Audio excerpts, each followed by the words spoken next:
రాజమౌళి. ఈ పేరు తెలియనటువంటి వాళ్ళు ఆంధ్రాలోనే కాకుండా భారతదేశం మొత్తం మీద ఎవరూ లేరు. కనీస సినిమా జ్ఞానం ఉన్న ప్రతి ఒక్కరికి రాజమౌళి అంటే ఏ సినిమా తీశాడు, ఎన్ని హిట్లు కొట్టాడు, ఏ విధంగా తీశాడనే సంగతి అందరికీ తెలిసిందే. మరి 30 ఏండ్లకు ముందు నిన్ను చూడాలనే సినిమాకు ముందు ప్రయత్నాలు చేసేటప్పుడు వాళ్ళ కుటుంబ బాధ్యతలు, కుటుంబ బరువులు, కుటుంబ సమస్యలు అన్నిటించే అతను ఎదగడం క్రమంలో చదువు లేకుండా అవారాగా తిరుగుతున్నటువంటి వాడిని వాళ్ళ తల్లిదండ్రులు ఏదో రూపంలో సినిమా పరిశ్రమలో చేర్చగలిగినారు. అది రాఘవేంద్రరావు దగ్గర కావచ్చు, అంతకుముందు కొందరి దగ్గర కావచ్చు, ఎడిటర్గా కావచ్చు, రకరకాల ప్రయత్నాలు చేస్తూ నిదానంగా సినిమా మీద పట్టు సంపాదించే గుణం వచ్చింది. ఆ క్రమంలో అతనికి ఎంతోమంది స్నేహితులు ఏర్పడి ఉండొచ్చు. అలాంటి స్నేహితుడే ఈ శ్రీనివాస్ కూడా ఉండొచ్చు. వయసులో ఉన్నారు, అనుకోకుండా ఆ సంబంధాల మధ్యలో ఈయన ప్రేమించిన అమ్మాయినే ఆయన ప్రేమించుండొచ్చు, ఆయన ప్రేమించిన అమ్మాయినే ఈయన ప్రేమించుండొచ్చు. ఇద్దరూ ఒక్కసారి బయటపడిన తర్వాత ఇలా ఉండడం బాగుండదని ఒకరికొకరు సర్దుకునే ప్రయత్నాలు చేసుండొచ్చు. సర్దుకోలేని మనస్తత్వంతో మన వాళ్ళు ఎవరో అన్నట్టుగా ఆర్య 2 లాగా వాళ్ళిద్దరి మధ్యలో సంబంధాలు కొనసాగుండవచ్చు. పైగా ఈరోజు ఆత్మహత్య ప్రయత్నం చేస్తానని చెప్తున్నటువంటి శ్రీనివాస్ గారు చెప్పిన మాటలు కూడా కొన్ని ఆయనకే ఎబ్బెట్టుగా ఉన్నాయి అనిపిస్తూ ఉంది. ఏమంటే, మనము ముగ్గురు కలిసి ఉందామని ఒకసారి, మేము పిల్లలు కన్న తర్వాత మనం నలుగురు కలిసి ఉందామని సారి, ఇలాంటి ప్రయత్నాలు, ప్రపోజల్స్ ఆయన చాలా పెట్టినట్టున్నది. కానీ రాజమౌళి గారు ఇవి చాలా చండాలంగా ఉన్నాయి అని అన్నాడు. బహుశా మిత్రుడిగా అతను ప్రేమించినప్పుడు అతన్ని ఇబ్బంది పెట్టకుండా, గాయపరచకుండా బయట పెట్టాలనుకోండొచ్చు, ఏదో రూపంలో దీన్ని డైవర్ట్ చేయాలని అనుకోండొచ్చు. రమా రాజమౌళిని అంటే రమా గారిని వదులుకోలేని మనస్తత్వంలో అప్పుడున్నటువంటి వయసులో ఆయన చేసే ప్రయత్నాలు ఆయన చేసి ఉండొచ్చు. ఇక్కడ శ్రీనివాస గారిది ఎంత తప్పు ఉందో రాజమౌళిది కూడా అంత తప్పు ఉండొచ్చు. కానీ వయసు రీత్యా జరిగినటువంటి వాటిగానే వాటిని తీసుకోవాలి. అయితే తమాషానో లేకపోతే విషాదం ఏమిటంటే, అప్పటి నుంచి ఇప్పటి వరకు శ్రీనివాస్ గారు, రాజమౌళి గారు మంచి స్నేహితులుగా ఉండడము, ఆయన కొన్ని సినిమాలకు కో ప్రొడ్యూసర్గా పనిచేయడము, ఆ మధ్యలో వాళ్ళిద్దరి మధ్యలో విభేదాలు రావడము, ఇవన్నీ ఎక్కడో స్నేహమన్నా ఉండాలా, ఏదో ఒక బలహీనతన్నా ఉండాలి. కానీ ఈ రెండూ లేకుండా వాళ్ళిద్దరూ ఇంతకాలం కొనసాగడం అనేది సాధ్యమయ్యే పని కాదు. మరి కొనసాగారు. ఇప్పుడు చూస్తూ ఉండగానే శ్రీనివాస్ అక్కడే ఉన్నాడు, రాజమౌళి ఆకాశం అంతా ఎత్తు ఎదిగిపోయాడు. బహుశా ఇది కొందరు గిట్టన వాళ్ళు శ్రీనివాసుని రెచ్చగొట్టి ఉండొచ్చు, లేకపోతే రాజమౌళి స్థాయిని చూసి అతనికే ఈర్ష్య పుట్టుండొచ్చు, లేదు ఇలాంటి సంబంధించి ఏదో విధంగా కీర్తిలో డ్యామేజ్ అవుతుందని చెప్పేసి రాజమౌళి గారు శ్రీనివాస్ని బెదిరించుండొచ్చు. ఏది ఏవైనా జరిగి ఉండొచ్చు. కానీ రమ అనే ఆమె ఒక స్త్రీ. ఆమె ఎప్పుడు కానీ, ఎక్కడ కానీ, ఎటువంటి వివాదాల్లో కానీ రాజమౌళిలాగానే ఇన్వాల్వ్ కాలేదు. వాళ్ళ నవ్వు, వాళ్ళ పని, వాళ్ళ వ్యవహారం తప్ప ఇలాంటి లిటిగేషన్స్లో, ఇలాంటి ఇల్లీగల్ వ్యవహారాల్లో ఉండేంత టైం కూడా వాళ్ళకు ఉంటుందని అనుకోము. పైగా ఆమె కూడా ఇప్పుడు తక్కువ వయసేవి కాదు, 50 ఏండ్లు పైబడి 60 ఏండ్లు మధ్యలో నడుస్తున్నటువంటి వయస్సు. ఇప్పుడు ఆ శ్రీనివాస్ గారు కడుపుకాలో రాజమౌళి అతన్ని టార్చర్ చేస్తూ బయట పెట్టుకున్న దానివల్ల శ్రీనివాస్ గారికి ఇబ్బందే కానీ రాజమౌళికి ఇబ్బంది లేదు. ఎందుకంటే క్లీన్ ఎంటర్టైనర్ లాగా క్లీన్ ఇమేజ్ ఉన్నటువంటి రాజమౌళి గారికి ఇప్పుడు ఒరిగేది కూడా ఏమీ లేదు.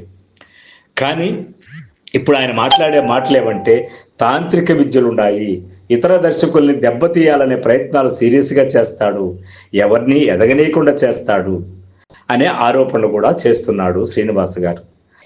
అసలు పెళ్లి ప్రతిపాదన చేసినప్పుడే మన ముగ్గురు కలిసి ఉందామని, తర్వాత నేను పెళ్లి చేసుకుంటాను బిడ్డను కానీ మనం నలుగురు కలిసి ఉందామనే ప్రతిపాదన ఎట్లయితే అవాస్తవికంగా చేశాడో, అర్థరహితంగా చేశాడో, ఈ సినిమా డైరెక్టర్లందరినీ కూడా తొక్కేయడానికి తాంత్రిక విద్యలతో రాజమౌళి గారు ప్రయత్నిస్తాడు, చేతబడులు చేస్తాడు అని ఈ ఆరోపణలు చేయడం కూడా బహుశా ఈ ఆధునిక కాలంలో చాలా సిల్లీగా ఉంటాయి. ఎందుకంటే సినిమా ఫీల్డే సెంటిమెంట్ల యుగము, నమ్మకాల యుగము. కాబట్టి బహుశా రాజమౌళికి కూడా అలాంటివి ఉండొచ్చు, శ్రీనివాసు కూడా అలాంటివి నమ్మి ఉండొచ్చు. కానీ ఎన్ని తాంత్రిక విద్యలు చేసినా, ఎన్ని మంత్ర మహిమలు అమలు చేసినా కూడా ఒక దర్శకుడిని ఇంకొక దర్శకుడు తొక్కేయడం అనేది జరిగే పనే కాదు. ఎందుకంటే ఈ రోజు కాదు కదా! ఇప్పుడు వినాయక్ గారికి, మన పూరి జగన్నాథ్ గారికి ఇట్లా కొందరికి సినిమాలు ఇప్పుడు తగ్గుండొచ్చు గానీ, ఈ 30 ఏండ్లలో రాజమౌళికి మించి సూపర్ డూపర్ హిట్లు వాళ్ళు ఇవ్వలేదా? ఆ రోజు తొక్కేయలేనిది ఈ రోజు ఆయన తొక్కేసాడనేది ఒక మూఢనమ్మకము, ఒక ఈర్ష్యతో చెప్పే ఆరోపణ. బహుశా మానసికంగా శ్రీనివాస్ గారు ఎన్నో సమస్యల్లో ఉండొచ్చు. నిజంగా తట్టుకోలేని గుణంతో ఉండొచ్చు. ఈరోజు మెంటల్ రిటార్డ్ లాగా అయ్యి ఆయన ఆరోపణలు చేస్తుండవచ్చు. బహుశా రాజమౌళి గారు కూడా ఇంత స్థాయికి వచ్చిన తర్వాత ఒక చిన్న మరక పడిన తట్టుకోలేని స్వభావంతో ఈయన కూడా ఎమోషన్ అయి ఉండొచ్చు. శ్రీనివాస్ గారి మీద ఎగిరిపడి ఉండొచ్చు, యాక్షన్ తీసుకుండొచ్చు, ఇంకేదో చేస్తానే బెదిరించఉండొచ్చు. ఇవన్నీ మానవ అతీతమైనటువంటి వ్యవహారాలేం కాదు. మానవులుగా, మనుషులుగా వాళ్ళ మధ్యలో జరిగినటువంటి చిన్న చిన్న సంఘటనలు. ఇది తప్పుడు తట్టుకోలేని స్వభావంతో ఇక మహేష్ బాబు గారితో సినిమా తీస్తున్నప్పుడు ఆ ఇమేజ్‌ని, ఆ అందుబాటును సాధ్యం కాకుండా వేరే వాళ్ళు గూడా, ఎందుకంటే ఆయన ఆల్రెడీ మానసికంగా దెబ్బతిన్నాడు గాబట్టి ఆయన్ని రెచ్చగొట్టి, ఇక రాజమౌళి గారిని ఇక్కడితో ఆపకపోతే సినిమా ఫీల్డ్‌లో ఆయనకి ఎదురే లేదనే గుణంతో కొందరు చేసుండొచ్చు. లేకపోతే అతనే తట్టుకోలేకుండా చేసుండొచ్చు. ఏది ఏవైనా రాజమౌళి తాంత్రిక విద్యలు చేసినా తప్పే. శ్రీనివాస్ గారు ఇలాంటి ప్రయత్నాలు చేసినా తప్పే. జరిగిందేదో జరిగుంటది. ప్రేమ వివాహం జరిగుండొచ్చు. ప్రేమలకు సంబంధించి ఏదైనా గలాట్లయ్యుండొచ్చు. ఒకరినొకరు వదులుకోవాలనే క్రమంలో రాజమౌళి లక్షణంగా రమాను పెళ్లి చేసుకున్నాడు. ఇక శ్రీనివాస్ గారు ఆ పెళ్లిని అంగీకరించి వాళ్ళు ఒక 20 ఏళ్ళు గడిచేదాకా కూడా ఈయన ఒక కో ప్రొడ్యూసర్‌గా, స్నేహితుడిగా, 30 ఏళ్లుగా గాఢ మిత్రుడిగా ఉన్నప్పుడు ఇప్పుడు ఆరోపణ చేయడం వల్ల దానికి సార్థకత ఉండదు, విలువ ఉండదు. కాబట్టి ఏది ఏవైనా ఈ యొక్క అపోహలు, అపార్థాలు, గాలి కబుర్ల వల్ల శ్రీనివాస్ గారు మానసికంగా దెబ్బతినడమే తప్ప రాజమౌళికి పెద్ద డ్యామేజ్ అయ్యే అవకాశం లేదు. కానీ ఇంతవరకు ఈ 34 ఏళ్లలో చిన్న వివాదం కూడా చిక్కుకోనటువంటి రాజమౌళి గారికి ఇదొక చిన్న మరక మాత్రం అనవచ్చు. దానికి సంబంధించి ఆయన కూడా ఏదో ఒక ఎక్స్‌ప్లనేషను ప్రెస్‌కో, బంధువులకో, సినిమా మిత్రులకో ఎవరికో చెప్పి దాన్ని క్లియర్ చేసుకుంటే ఆయన మహేష్ బాబుతో చేసే సినిమాకి సంబంధించి మానసికంగా ఫిట్‌గా ఉండే అవకాశం ఉంటుంది. దీన్ని ఇలాగే కొనసాగిస్తే మీడియా ఇప్పుడు ఎలా పడిందంటే ఆకలి కొన్న పులిలాగా ఉంటుంది. దొరికిందే చాలు ఇక వాటి మీద పుంకాను పుంకాల కథనాలు, వీడియోలు చేయడము జరుగుతుంది. దీనివల్ల మీడియాలో, యూట్యూబుల్లో, సోషల్ మీడియాలో వాళ్ళకు వ్యూస్, వాళ్ళకు మైలేజ్ ఉండొచ్చు తప్ప రాజమౌళికి ఒరిగేది ఏమీ లేదు. కాబట్టి ఇంతటితో దీన్ని ఇమీడియట్‌గా రాజమౌళి గారు ఫుల్ స్టాప్ పెట్టేటటువంటి సరైనటువంటి ఖండన ఇస్తే బాగుంటుంది.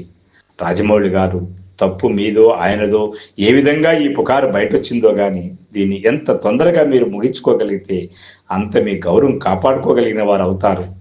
ఎందుకంటే సినిమా పరిశ్రమలోనే కాదు, ఏ రంగంలోనైనా వ్యక్తిగతంగా మనుషులు ఎన్నో రకాల విక్రమాలతో ఉంటారు.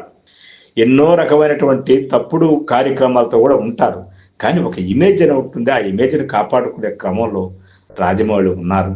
ఆయన్ని డిస్టర్బ్ చేయకుండా మరో మంచి సినిమా తీసేదానికి అవకాశం ఇవ్వాలి. శ్రీనివాస్ గారు నిజంగా మానసికంగా ఇబ్బంది పడి ఉంటే ఆయనకి ఎవరైనా సరే, స్నేహితులైనా ఇంకొకరైనా సరే రిలాక్స్ అయ్యేటట్టుగా ఆయన్ని దగ్గర తీసుకొని ఆయన కొన్ని మంచి మాటలు చెప్పి మనవాడిగా చేసుకోవాలి.